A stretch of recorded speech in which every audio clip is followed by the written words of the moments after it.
Good afternoon, everyone. I hope you all had a good lunch, and thank you to the team here at MediaTel Events for inviting BARB to contribute to the important agenda of this event.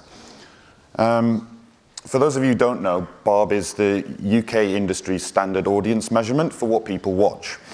And as was discussed earlier in the presentation that Jeremy gave, you've maybe noticed that our latest evolution has attracted the attention of Netflix, and I want to talk a little bit about how we managed to get to a point where Netflix came on board.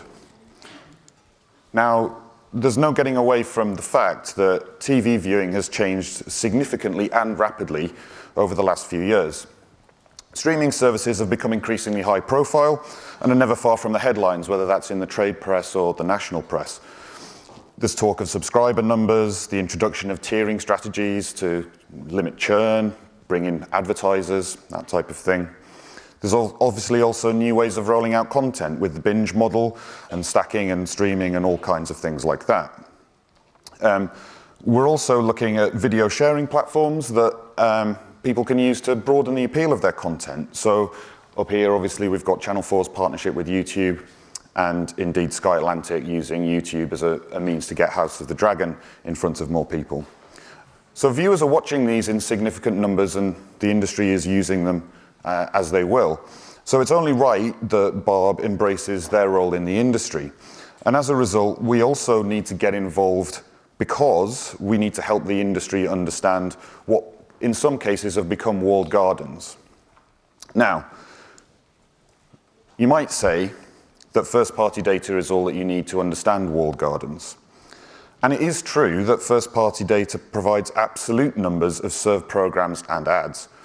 And these big data sources are still really important, and we wouldn't deny that.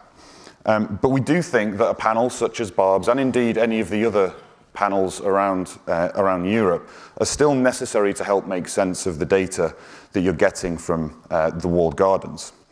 After all, how can you be sure who is in front of a TV screen that has had content served to it? And how many of those people there are in front of that screen? The fact of the matter is that people watch shows and people buy products. And panels help give census data greater context by giving access to a people-based view of the data. You may then also reasonably say that demographics are collected by registration on these platforms. But we know that platforms collect different information to one another. And what that means is that it leaves holes in comparison across different platforms. Additionally, how many viewers are actually registered when they're watching something on one of these platforms? So you've got a situation here where a panel can help by joining the dots, providing a more complete demographic view, objectively measured and quality controlled by a third party, in this case ourselves, rather than relying solely on the registration data that may differ between these services. And whilst the walled garden service can protect the privacy of its viewers' registration data, questions still remain about what else is being walled off. Panel data is about the power of providing additional flexibility and quality assurance for all of you, so that when BARB data is being integrated with other data sources, you can be sure you're comparing like with like. A panel such as our industry's is transparent and accountable, ensuring all parties are looked at on a level playing field. I think the phrase apples with apples is up on the board, and Jeremy used that earlier today. We're looking to be an independent source of truth here, but we're also not going to hold any data back from you, and we're going to be really clear about how we measure people and the methodologies that we employ, and we'll answer any questions that you have for us. That is the role of a joint industry currency.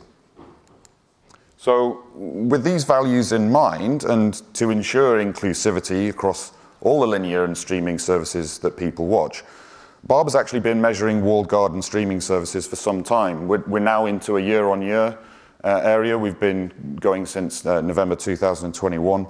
And we've been gathering information on performances, not just at a service level, but also for shows such as Stranger Things, Rings of Power, or Andor, and building up knowledge of these platforms for the benefit of all of our subscribers.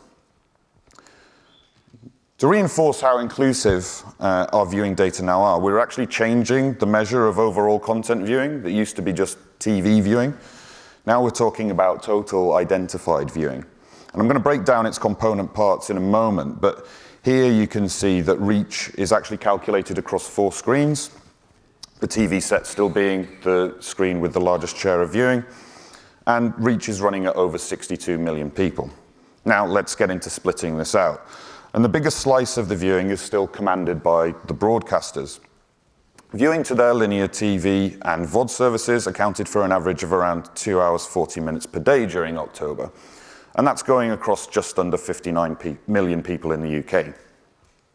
So for these broadcasters, TV sets still the most dominant of the screens, as people continue to settle in for an evening in front of well-loved favourites like I'm a Celebrity or Gogglebox, or indeed right now, obviously, the World Cup is commanding really large viewing numbers. So to this, we've now got the ability to add the total SVOD and AVOD services, here with a reach of just over 75% of the population in October, viewing about 37 minutes daily on average across all the measured services. The largest of the services are Netflix, Disney Plus, and Amazon Prime, and that's why they're up on the chart. But we actually measure 15 services in this column. 97% of the viewing in this bucket, though, is happening to these 3. And again, here, viewing to TV sets is dominant, long-form content being what it is. People like to sit down and watch it on their sofa, on the biggest screen available. But we are starting to see here increments that go into PCs, tablets, and smartphones, reflecting perhaps the different environments from which these services have grown, and also their younger audiences who are more likely to use other devices for viewing. Let's have a little bit of a deeper look at these SVOD numbers. So we've said that there's 37 minutes of viewing on average daily by these walled garden platforms, and we can see the split of the minutes here, 20 minutes going to Netflix, 9 to Prime Video, and then 7 down to Disney Plus, and then the remainder at 1 minute on average per day across the data that we're seeing. Now, currently, although we can see that there's a relatively small size for CTV opportunities compared to SVOD and broadcaster services, we are in the position where we're actually measuring this stuff. So as the market develops and things grow, we're in a position to make sure that we're capturing that growth, and you can see the lines go up as time goes by. So really important that BARB is continuing to develop and making sure that we're measuring all of the services that people will engage with. The final component of our inclusive definition of total viewing is the video sharing platforms such as YouTube, TikTok, Twitch, and so on. Here we can see that there's a substantial amount of viewing away from the TV, so smartphones, unsurprisingly, more prevalent. At least at the moment, more snackable, short-form entertainment sits with these smaller screens and longer-form content on bigger screens. But again, as we're in a position to measure this, we'll also be able to see how things develop as different types of content roll onto different platforms in the future. So we've developed great data on streaming services, but we do want to go further. The service cannot stand still. We acknowledge that there is buy-side anxiety about walled gardens marking their own homework on ad delivery. And in our view, it is insufficient to stand still with service and content level data provision that we're currently providing. And we must push on and develop reporting around ads for these platforms, both to identify users of the ad tiers as they develop, but also to measure the ads too. And we're committed to developing closer relationships with the SVOD services to help ad measurement, and look forward to talking with them more in the future.